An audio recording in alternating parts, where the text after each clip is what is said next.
Hey guys, welcome back to another one of my lightsaber collection videos. This is going to be my last one for a little bit. I've got two more in my collection, but I'm in the process of building them, so you probably won't see them until they're done, or at least completed.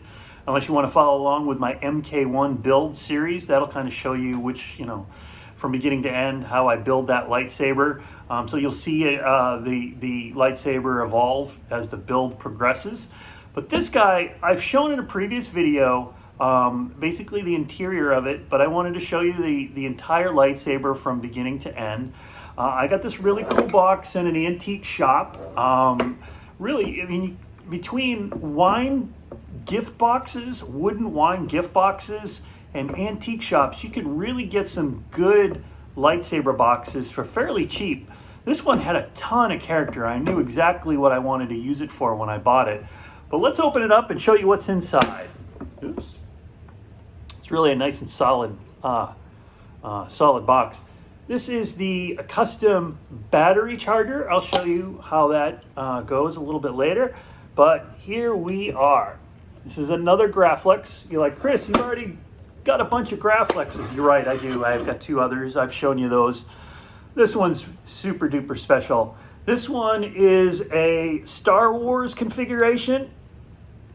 It's got the grips, it's got the D-ring on the bottom, it's got the shine through, it's got the red button. This is a Roman props bottom and clamp, and it is an 89 Sabres top. And I did that for a couple reasons. The 89 Sabres was a little bit thinner, and I needed all the room I could get for what's inside. So let me show you what's inside. You'll understand what I mean. So take this off here.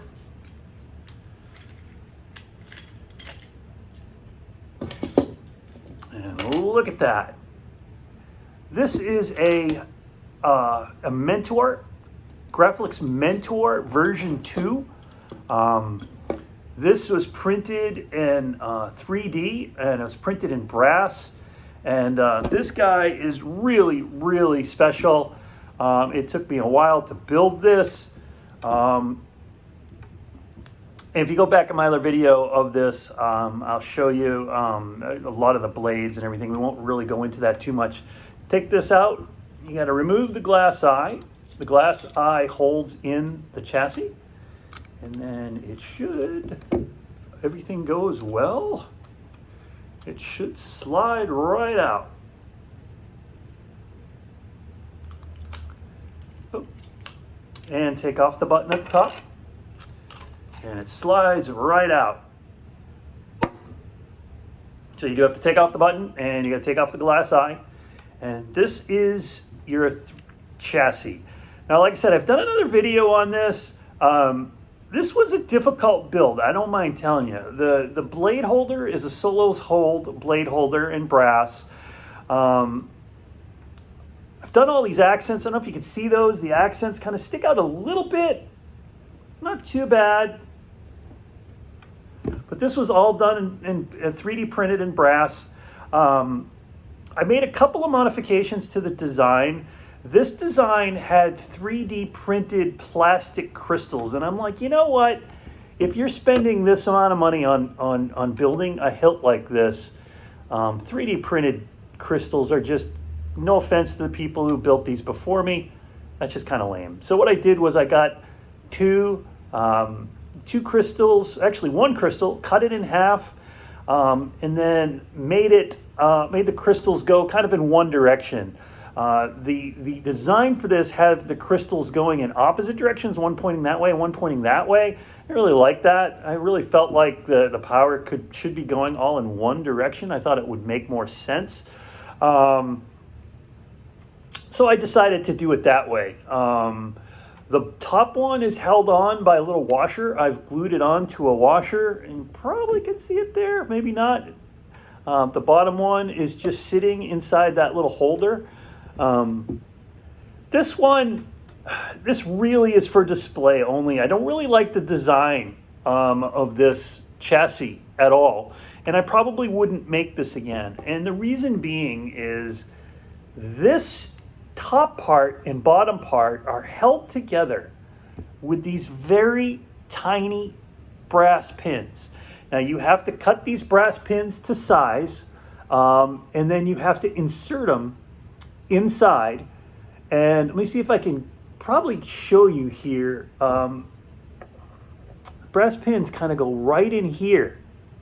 And basically they just push in to the plastic chassis that's inside of this. And you know what? I didn't like it at all. I really did not like it at all. It did not give any stability to the lightsaber and really caused a lot of problems. Like, you couldn't swing this without it really almost breaking in half. And I wasn't going to have that. I really thought it's a really bad design. So what I did was I added a set screw here, and I added a set screw on the other side. I don't really like the way it came out. I did a little bit of scratching on this brass piece, this polished brass piece. But, you know, for the most part, it's a lightsaber. It looks great otherwise. But you know, it's supposed to kind of look used anyway. But I could have done a better job on that. But activation button, 2 buttons on the top, 1 on the side, 1 there.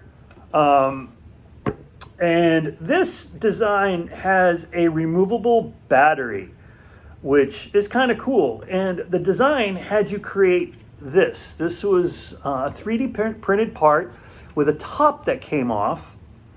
And then you had to go out and get like a USB portion and put the USB in the top part of this charger. And then it would charge through a USB. And I'm like, why would you do that? I mean, granted, that's really cool and all, but it's really not necessary. The battery fits in there. And I don't know if you can see way in there, but there's a couple of pins in there, and I'll show you how this works. But what I decided to do is, again, I called an audible and decided to change the design a little bit. Let's get these guys out of the way. And this already had a hole here for an LED. And I said, you know what? I have an extra really small recharge port, 1.3 millimeter recharge port. So you know what?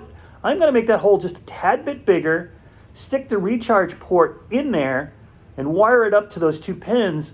That way I can use all of my other chargers for this saber. So I don't have to have another custom charger. I mean, you have so many as it is.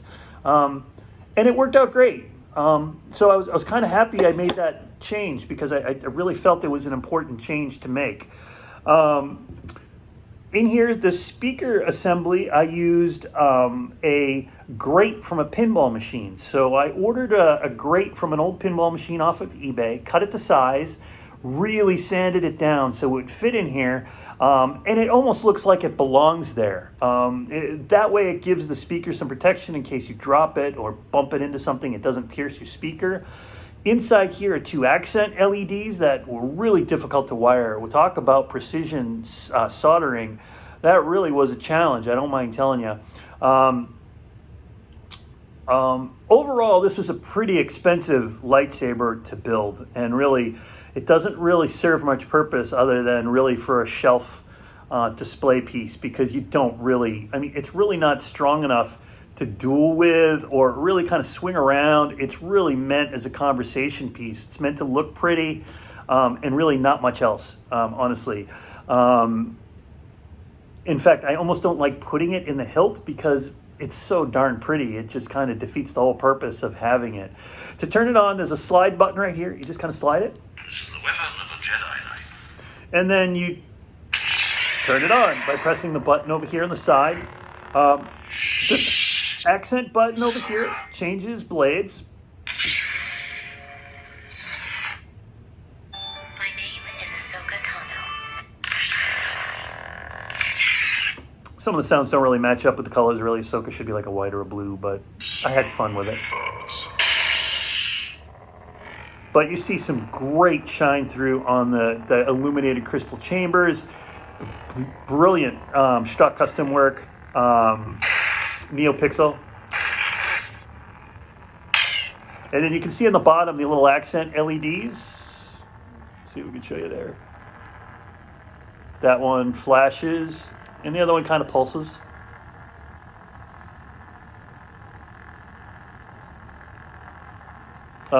So, you know, it's a really nice lightsaber. It really is pretty.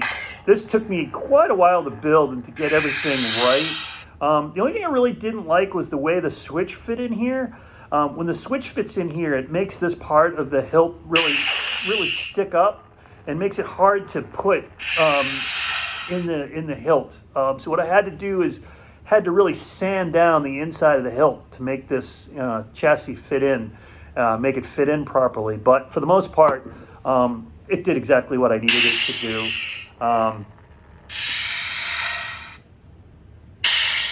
But really pretty. I mean, you can see, the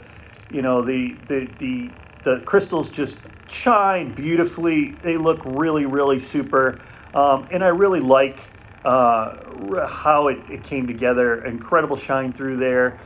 Stock customer V2 emitter in the hilt the blade holder portion here. The glass eye serves as blade retention. So not only does the glass eye hold the chassis in place, but it serves as blade retention as well. So when you put a blade in, it'll hold everything really in place. And then you get the set screw as well, the little screw here that'll help as well. But for the most part, really nice lightsaber. It has music as well. It's really loud too. So hold down the button.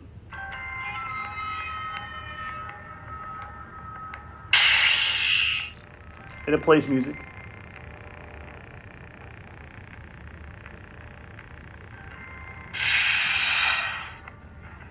Again, really nice lightsaber, really expensive. I think just for the parts alone, it was like $1,300.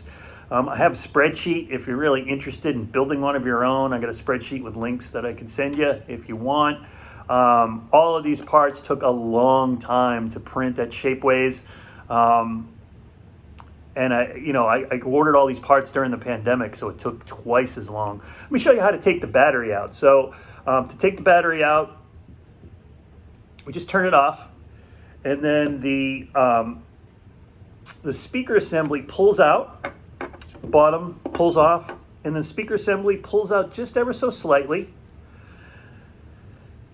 And then you pull out and lift up, and the battery assembly comes out. And in there you have, I don't know if you can see that, but you have the Profi board, you have the SD card is in there, and the USB port to update it as well. And then this is your battery pack. It's an 18650 battery pack. This top part comes off, just like that. And what I've done is I've glued magnets on the inside of here and in here. So this stays on through magnets, which is really nice. Otherwise it would, pop right off. It doesn't stay on very well. But then this slides into here. It slides into this battery pack, just like that. Those pins make contact. And then you just take your recharge, your battery charger, plug it in right there, right at the top there, and it charges your battery. And then when you're done, just take it out, throw it back in. This is really great. Like if you have, multiple batteries, it will take multiple batteries. You can make a bunch of these if you, feel the need. You can order additional parts off of Shapeways, create multiple batteries, and then you'll have multiple battery packs. That way you're not waiting around for, you're recharging your battery. But overall, that is the review on the Mentor V2 lightsaber chassis that fits in a Graflex. Again, not something you're going to duel with if it wasn't for the fact that I put those two set screws in there just to add a lot more stability. This thing could easily snap, and it's really meant to look nice, and it's really not meant to take out for cosplay or dueling or anything like that. It's really just meant to look nice. But I hope you've enjoyed the video. If you have any questions on how to build one of these, feel free to leave a comment below. It's an interesting install. I can send you the link to the parts that you need and the install directions. It's not overly difficult, but it does take a little bit of work. I've done some custom work to this. I've added a little grate on the inside to fill up a hole, and I've added a couple extra pieces for stability. But for the most part, the directions were really easy to follow and a pretty straightforward lightsaber to build. It's just really expensive depending on how you want to print your parts. So that's up to you as to what you want to do. But like I said, don't really recommend this other than for just sitting on a shelf and looking pretty, because it just really it's just not strong enough to do much more with it.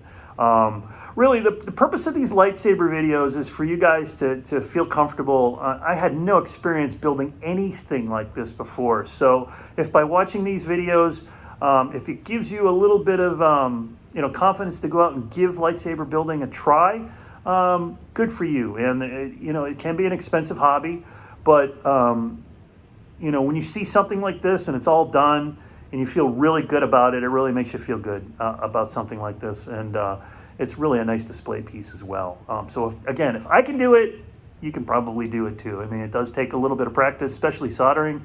It takes a little bit of practice, but once you get that done and you get the basics, it's really not all that hard, and it's really quite fun to learn how to be a sabersmith. And remember, real Jedi build their own, so they don't buy them at theme parks. But with that being said, thank you again for joining me. Like I said, I got 2 more lightsabers in my collection, but I'm in the process of building them.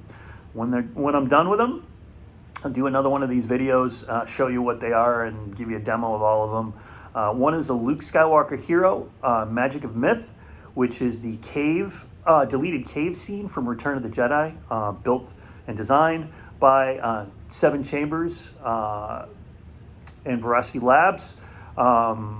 Really screen accurate, really nice hilt. I'm waiting for the crystal chamber to come in. They still haven't finished building them yet. They've had some problems with some parts, and as soon as they get those parts in and machined properly, then they'll get them out to all the customers. So until then, I can't really finish that build. And of course, my MK1 that I'm building from beginning to end. And I got some good news that my Shapeway parts did ship. I should have them by the end of this week. So once I get those, I will show them to you, and we'll have a really good idea as to how far we're going to go on that, and see how long that takes. Until then, thanks again for joining me. Like and subscribe down below if you haven't already. Leave a comment. I'll get back to you. And as always, I appreciate you guys watching, and we'll talk to you next time.